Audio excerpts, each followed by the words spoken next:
Good afternoon, YouTube. This is man with George Page, aka the Emperor of Female Combat Sports Talk. As you know, that's my new moniker, the Emperor of Female Combat Sports Talk. And I don't do too many videos as often as I like. I mean, I concentrate a lot on bodybuilding, but whenever I hear news in the world of MMA, I need to talk about it. Anyway, folks, breaking news. This was dropped yesterday by my brother, BJ, over at No Filter MMA. Shout out to BJ. He's a fan of women in mixed martial arts, and just mixed martial arts in general. Also, he's part of our CS Combat Sports family, along with my man, the coach, Park Comberger 99, my sister, Tay Brown, and my man, Jason Rose. But he posts this on his YouTube channel. And, I got to talk about this because you know what? As a fan and as a content maker of women and mixed martial arts, this is big news. As we know, we're finally getting the fight. Finally, Cyborg Nation stand up. Finally, as The Rock used to say, that we're getting the fight between Cat Zingano and Cris Cyborg. This fight has been talked about. I mean, these two have been like on a Twitter war. As you know, Alpha Cat Zingano has made accusations towards Cyborg about drug testing, but Cris clapped back and she made comments how before USADA took over the UFC, she was dominant. You can't forget the loss she took to Ronda Rousey, but she was dominant pretty much. But then after USADA, she was kind of on a losing streak, and then it's just this thing is there's all suspicious. She never got busted. She never got caught. But you never know. Anyway, Kat's been talking about this Cyborg fight for years. Some say going back to when they were still coming up. And Cyborg, she's never been a person who's been afraid to back down from a challenge. She's been some of the stuff I don't agree with, but other things. In fact, I'm a big Cyborg fan. She commented on one of my videos I made about her a while back. I like that when you take the time to do that. But as we all know, at the same time, they took a loss. In the biggest loss career when Cyborg got knocked out by the Lion-ass Queen, Amanda Nunes, and that kind of broke my heart. And then she bounced back and became the new title champion over at Bellator when she beat Julia the Jewel Budd. And then, if we all know that, Kat beat up, Amanda Nunes after taking a whipping, but she beat up Amanda Nunes. She beat her. I know guys like, my man X23. Hey, we know that Cat Zingano beat Nunes' ass. But she took a loss when she lost against the tall Aussie, Megan Anderson, when she got cut across her eyelid.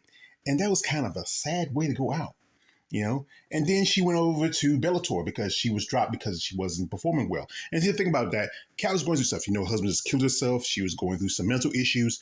And Dana White beat her. Let her, sit and stew because she came back and fight. I mean, come on. Dana White beat her, But like I said, these two have been around each other, and they know each other. And this is a fight I think Kat in the past has talked about fighting Cyborg, but now they're in the same organization with Bellator, and this is an opportunity. Currently, as Cris Cyborg is the champ. She has been going on a winning streak ever since she went to Bellator. Her first fight was against Julie Budd. Then her second fight against Angry Fist Arlene Blanco. Then she beats up Liz Peacemaker Smith, which was their second fight from the time they first met back in UFC. Then she knocks out Sinead Kavanaugh. That was quick. I mean, damn, that girl was laid out. And then her second fight with Angry Fist, with the distance, it was like a blowout. Even though it was a blowout, it was still a good fight. I still like that part where Arlene called in the middle of the octagon. I mean, or no, they don't have an octagon, the square cage, the circle cage, or however to say it.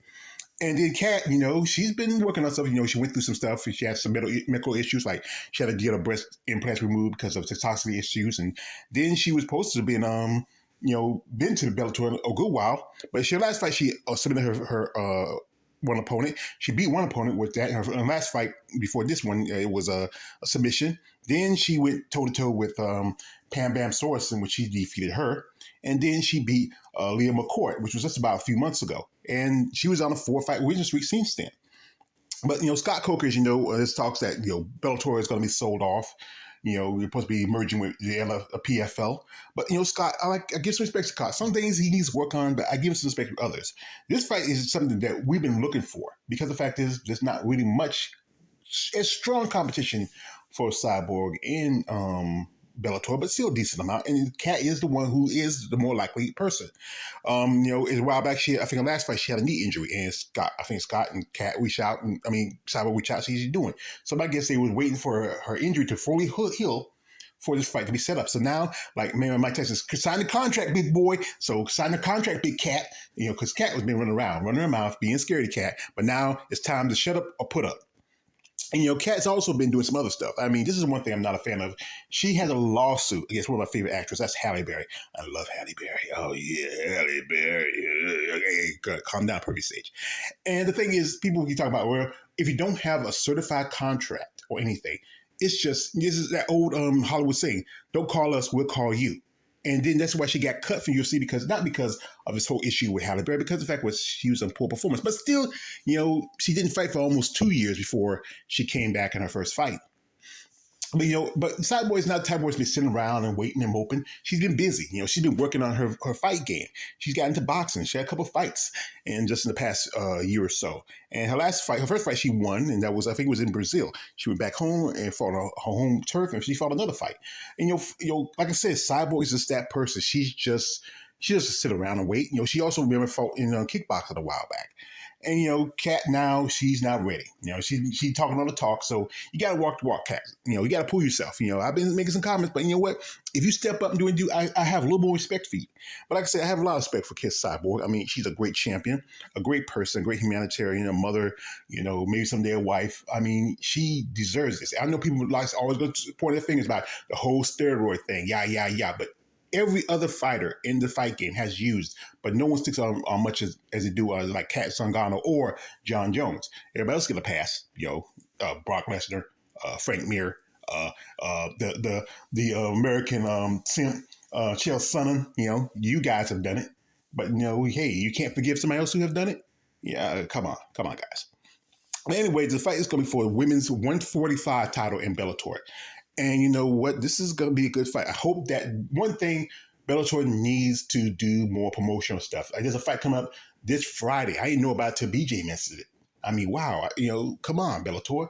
You got to get on your game. There's times when UFC doesn't have a fight on Saturday, you could take that spot. But as you all know, Scott might be merging with Ray Sefo in the PFL. I don't know how that's going to work out. We just got to wait and see. My man, Coach, shout out to him. He talked about this. He said that he predicted. So anyway, the fight's going to be October 7th. It's going to be in San Diego, California. And California's a pretty good place. I think UFC doesn't need. I think because of what happened with Dana Wife Beater, I think the UFC does not have any more fight rights in California anymore. So this is a great opportunity for Bellator. They should do more fights here in the States. I know they like to do a lot of promotion in Europe, but here, the backyard, where really you growing it, where MMA is a lot more popular. California is a big market. And I think it's a good history for mixed martial arts.